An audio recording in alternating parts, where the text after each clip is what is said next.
നിയമാവർത്തനം അധ്യായം 15. അടിമകൾക്ക് മോചനം. നിന്റെ ഹെബ്രായ സഹോദരനോ സഹോദരിയോ നിനക്ക് വിൽക്കപ്പെടുകയും നിന്നെ 6 വർഷം സേവിക്കുകയും ചെയ്താൽ 7-ാം വർഷം ആ ആൾക്ക് സ്വാതന്ത്ര്യം നൽകണം. സ്വാതന്ത്ര്യം നൽകി അയക്കുമ്പോൾ വെറും കൈയോടെ വിടരുത്. നിന്റെ ആട്ടിൻ പറ്റത്തിൽ നിന്നും മെതിക്കളത്തിൽ നിന്നും മുന്തിരിച്ചക്കിൽ നിന്നും അവന് ഉദാരമായി നൽകണം. നിന്റെ ദൈവമായ കർത്താവ് നിനക്ക് നൽകിയ ദാനങ്ങൾക്കനുസരിച്ച് നീ അവന് കൊടുക്കണം.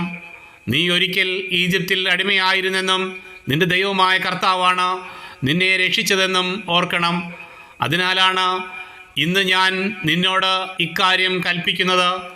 എന്നാൽ അവൻ നിന്നെയും നിന്റെ കുടുംബത്തെയും സ്നേഹിക്കുകയും നിന്നോടുകൂടെ താമസിക്കാൻ ഇഷ്ടപ്പെടുകയും ചെയ്യുന്നത് കൊണ്ട് ഞാൻ നിന്നെ പിരിഞ്ഞു പോവുകയില്ല എന്ന് പറഞ്ഞാൽ അവനെ ഭവനവാതിൽക്കൽ കൊണ്ടുവന്ന് ഒരു തോൽ സൂചി കൊണ്ട് നീ അവൻ്റെ കാത് തുളയ്ക്കണം.